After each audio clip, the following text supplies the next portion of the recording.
going to mosque,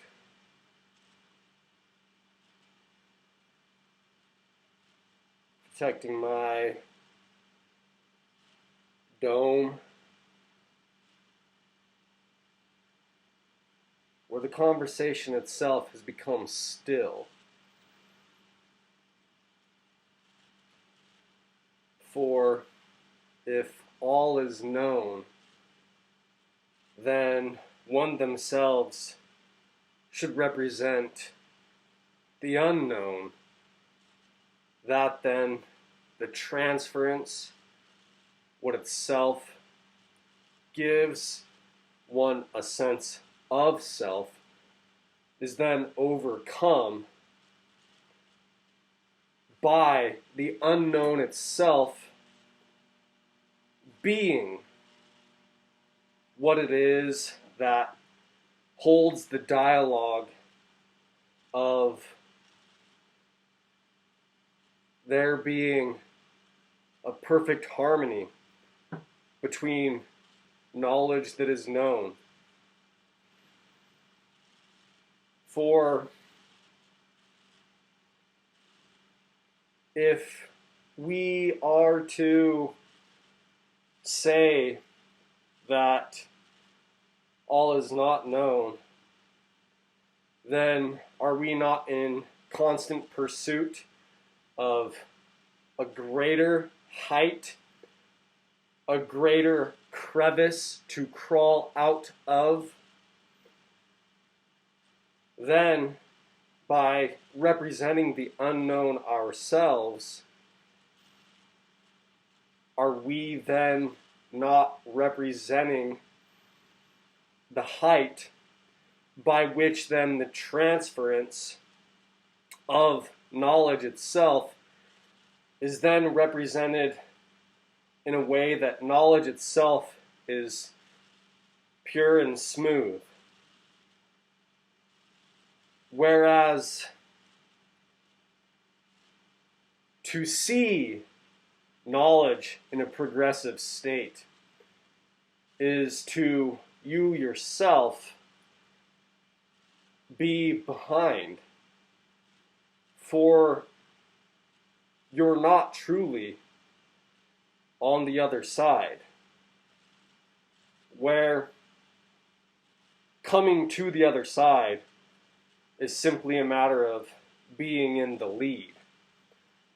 Though then, in the lead, one is then far, far behind, where then one themselves must represent the unknown in this way. For then, have they not become still themselves? Then in their lack of motion and movement, are they then not called dumb? Then this moss begins to grow. For one says that the way is easy, though is then they themselves become easy. Are they not then told that they are known, and then what knows them is a greater known, so then their knowing knows nothing? Then, like a mosquito that itself, from which things that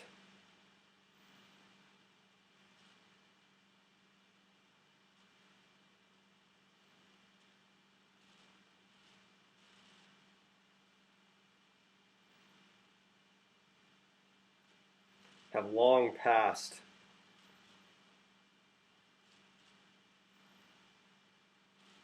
it seems, are stored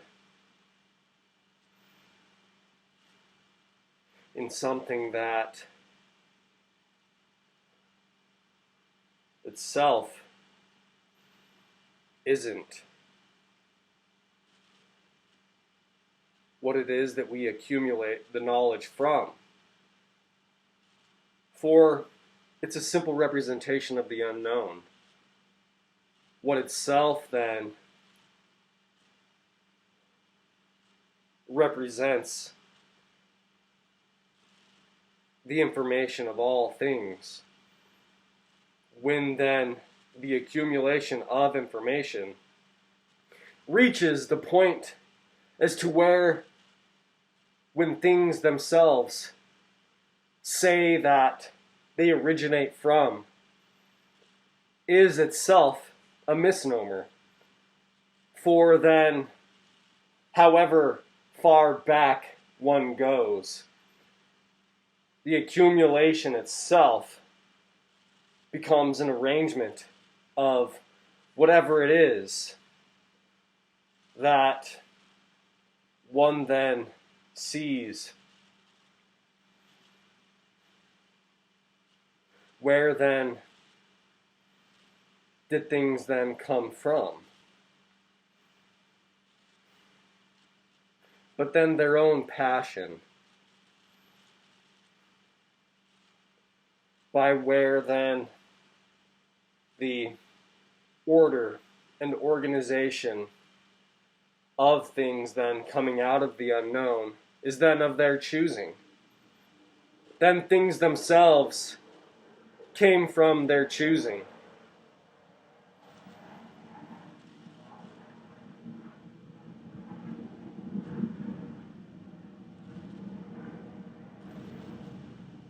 For then any order itself can come from what it is that is seen to have no order at all.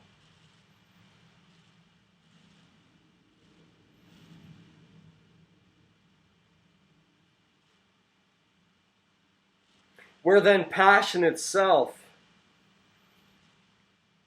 is a play that at times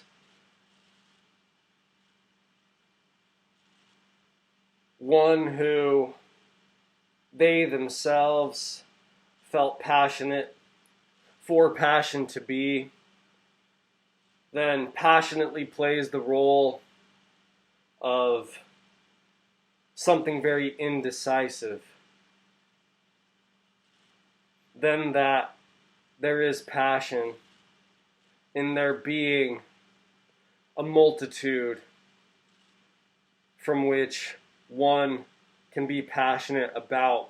Otherwise, in choice, one would then neither say that they were or were not passionate, for there was no weeding out of what it is that would then say they were not passionate about for them to be passionate about.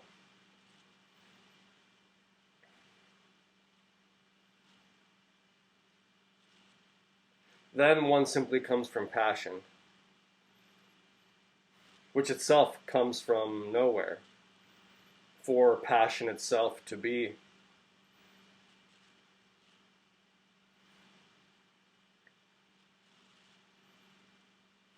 Then, in the lead, what does one say is advanced, when advancement is simply a coming together of parts,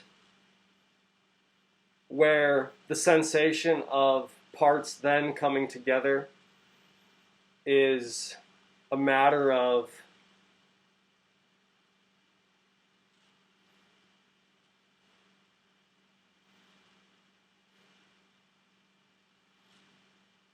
one's own passion.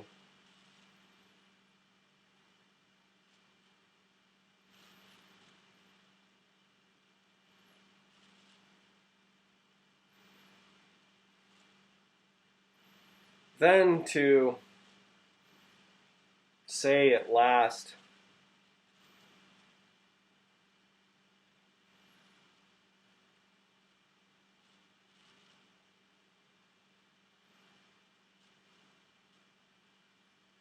that the sphere of knowledge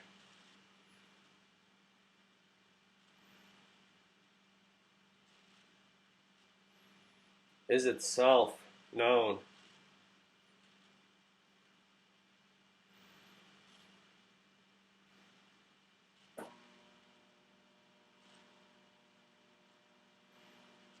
Where the crevasse itself is unknowing.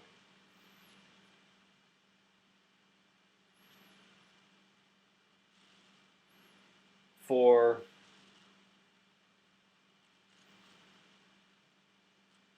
its continuance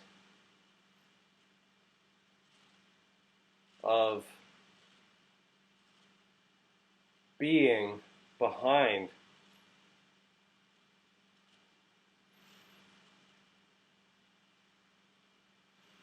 where its only knowing is to then become unknown.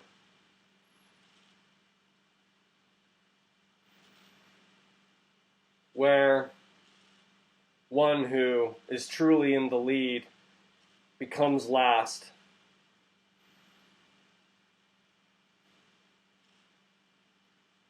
though to keep the lead, one then must become unknown. Then they are in the lead unknown.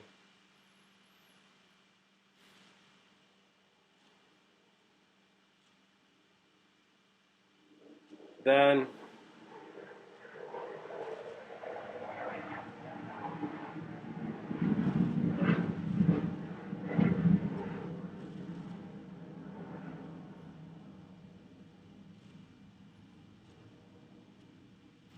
they aren't known in their knowing.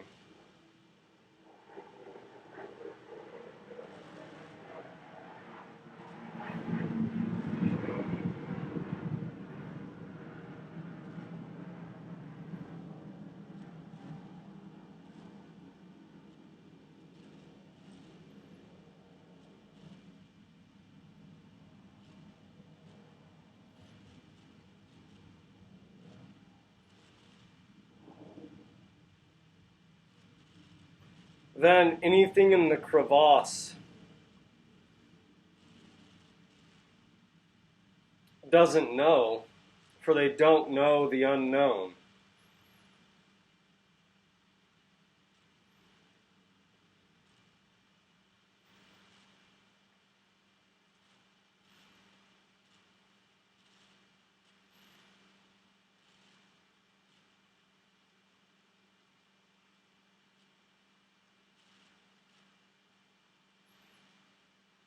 Where their calling of knowledge being forward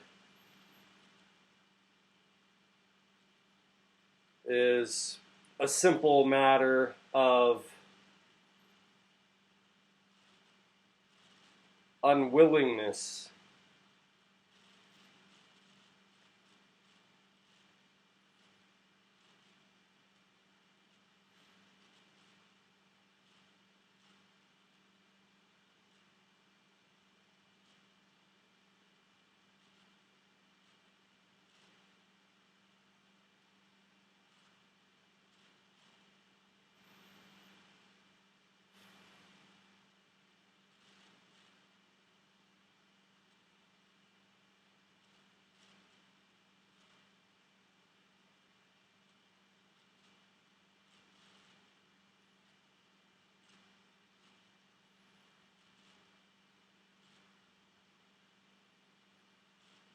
Though it is unknown as to why. What itself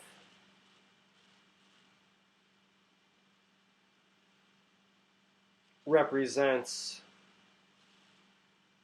the unknowing.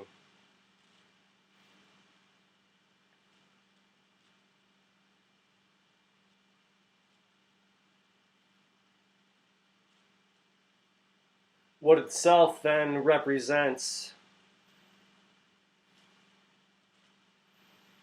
that all is known. For if all itself is known, then why would one carry the conversation of knowing? Then the unknown itself represents the crevasse.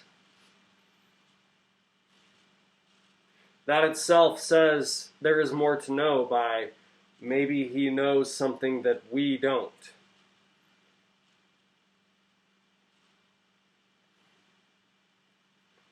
Where then, what it is that doesn't know the unknown, then itself represents the sphere of knowledge that is in harmony of perfect knowing.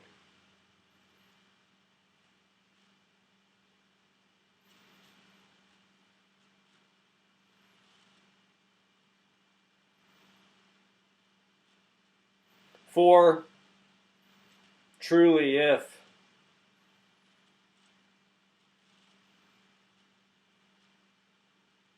all is known,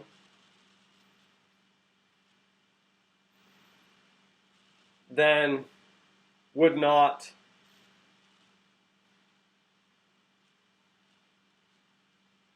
the sense that knowledge itself is to be gained by a greater knowing is itself representing a jagged edge in the conversation to give it a sense of feeling, of texture, to then tell us that we do know.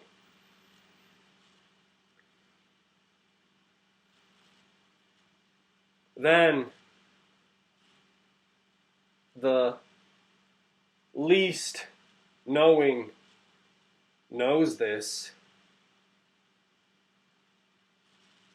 then does it know the most?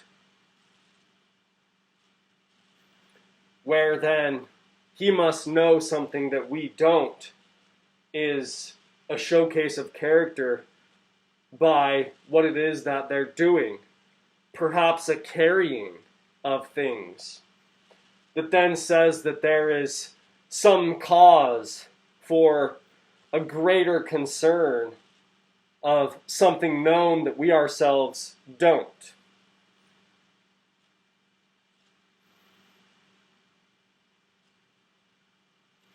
Though, if all is known, then what more does one then have to know?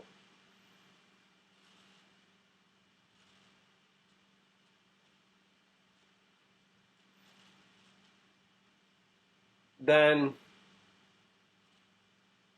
when they go to know something,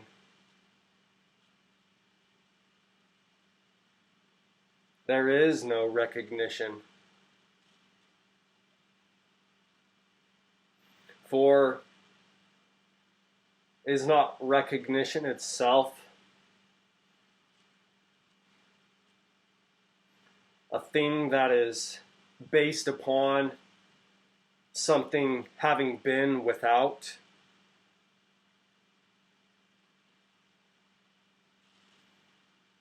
For when we recognized it,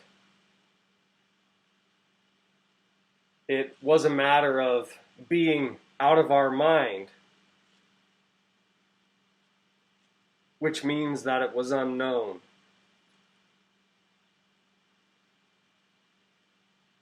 Otherwise, we would never come to its recognition.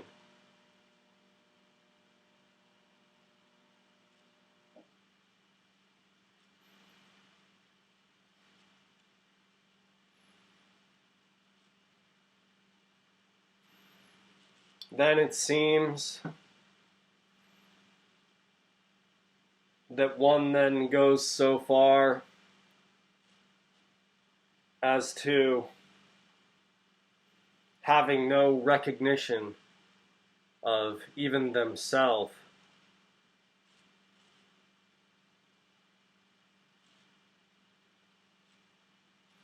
to then say in recognition,